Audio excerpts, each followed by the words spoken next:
Another day again today. Yes, so today is December 23, 2025. Ngayon ang start ng trabaho ng anak ko. Yes, first day niya sa trabaho ngayon. Yes, I'm so happy talaga. Hopefully is makaya niya. Yun yung pinakang talagang worries ko sa buhay eh. Yung pag dumating na yung panahon na nagtatrabaho na siya, at eto na nga, dumating na yung panahon na nagtatrabaho na siya. Andun yung pag-aalala ko. Siguro ganun talaga ang mga magulang. So, nandun ang pag-aalala ko sa anak ko. Grabe. Yung sa isip ko, makaya niya kaya yung mundo ng workforce, makaya niya kaya yung buhay, makaya niya kaya yung ginagawa niya sa trabaho, yung career na pinili niya, makaya niya kaya yun. Oh God, ang dami kong alalahanin. Pero iniisip ko na lang, inaalo ko na lang yung sarili ko, or pinapakalma ko na lang yung sarili ko. Sinasabi ko sa sarili ko na, well, ikaw nga, nakaya mo ang buhay. I'm sure makakaya din niya. Nakaya nga ng iba yung pamumuhay dito, I'm sure makakaya din niya yung pamumuhay niya, di ba?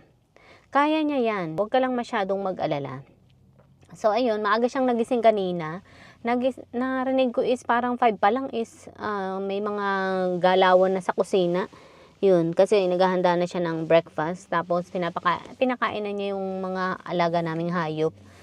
Yung pusa, yung aso, yes, pinakain na niya yun. Bago siya kumain or mag-almusal. Tapos, yun, narinig ko na kumakain na siya ng almusal niya.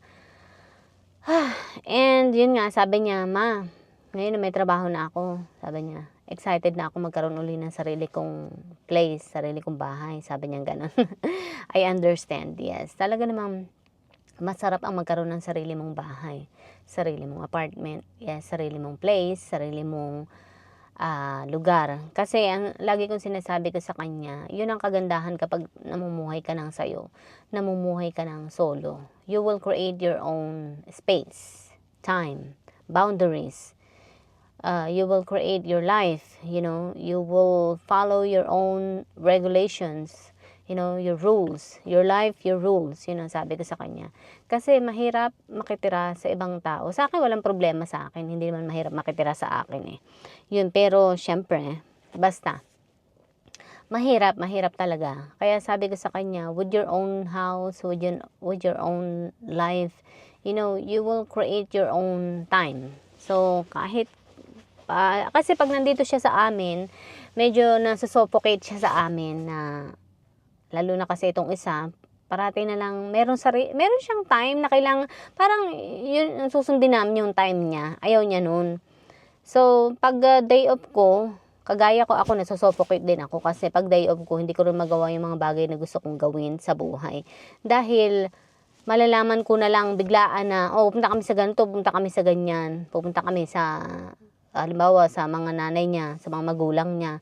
Hindi naman masamang puntahan yung mga magulang niya, but I mean to say is lagi na lang, tuwing day off ko na lang ba na ganito, yung nakaplano ka na ipahinga yung sarili mo, anong tawag doon? Yung parang handa yung sarili mo sa mga susunod na araw na pagpasok na naman sa trabaho kasi gusto mong i-recharge yung sarili mo, hindi ko magawa, yun. Kung hindi sa mga magulang niya, sa kapatid niya. Kung hindi sa mga kapatid niya, sa katrabaho niya. So, lagi na lang in his own schedule, in his own time. So, yun ang ayaw ng anak ko. Sabi ko sa kanya, see, now you see what I mean? Kapag meron kang sarili mong lugar, sarili mong bahay, you don't have to, follow by other people's rules. Sabi ko sa kanya ganun. Wait, ite-text ko lang siya. Nandun na daw siya sa trabaho. Oh, good. Okay, good luck. Good luck. Love you. So, yun. Sabi ko sa kanya, you don't have to keep, yung parang sundin yung mga schedule nitong isa. Wala naman talagang schedule itong isa, pero yung parang routine niya ba, na biglaan na lang, kagaya niyan, meron na naman siyang gagawin. Next week daw, naririnig ko. Ay, naku, hindi ako sasama sa kanya. Pwede naman talagang tumanggi, pero parang most of the time, halos hindi ako makatanggi. Kasi parang biglaan ba yung nangyayari? Kaya, yun, napakabihira. Pero talagang may mga moment na tumatanggi talaga ako kasi hindi ko kaya. Tao lang ako, hindi ako robot, Napapagod, nagre-recharge. yun, nagkakasakit. So, sabi ko sa kanya, ayoko. Kung gusto mong umalis, ikaw na lang umalis. Sumunta ka sa lakad mo. Wag mo na akong isama. Yun, naiinis ako. Yun, sabi ko sa anak ko, pag meron ka sarili mong bahay, buhay, yun. Gawin mo lahat ng gusto mo. Pwede kang mamahinga, pwede kang mag-relax. Kung gusto mong tamad-tamaran sa bahay mo pag day off mo, you can do that, you know. Manood ng TV, maglaro ng video games. It's all up to you. That's your house now. That's your rules, you know. Yeah. Pero syempre, it comes with the bills. At yun ang pinaghahandaan nga, yes. Well, hopefully is maging maayos yung kanyang buhay. Yung pasahod is hindi pa niya alam. Hindi ko alam kung bakit. Iba yung trabaho niya eh. Bakit ganun? Ako, lahat ng mga naging trabaho ko ay talagang may mga pinapasign up sa akin. Kaya halos alam ko lahat-lahat. Kung magkano ang pasahod, kung magkano yung ganito, ganyan. Lahat may mga information na kailangan fill upan. Meron pa pupuntahan sa website na pipil upan. Iba yung trabaho niya, wala daw binigay. So baka naman ngayon ibibigay. I don't know. Kahapon kasi hindi binigay sa kanya. Sabi ko, imposible naman. Kasi magka-clock in ka sa trabaho. Paano hindi mo alam ganito, ganyan? Tsaka bakit hindi sinabi sa iyo ang sahod? You know, that's not very common. Yeah. Kasi usually, sinasabi talaga kung magkano ang sahod. Yung kanya is, ewan ko, dahil medyo pa nga, parang baby pa itong batang to eh. So, kaya, hindi pa niya alam. Pero I'm sure, malaki yung pasahod niya. I'm sure, mas mataas yung sahod niya kaysa sa akin. Kasi nga, nakapag-aral naman siya ng college at, yun nga.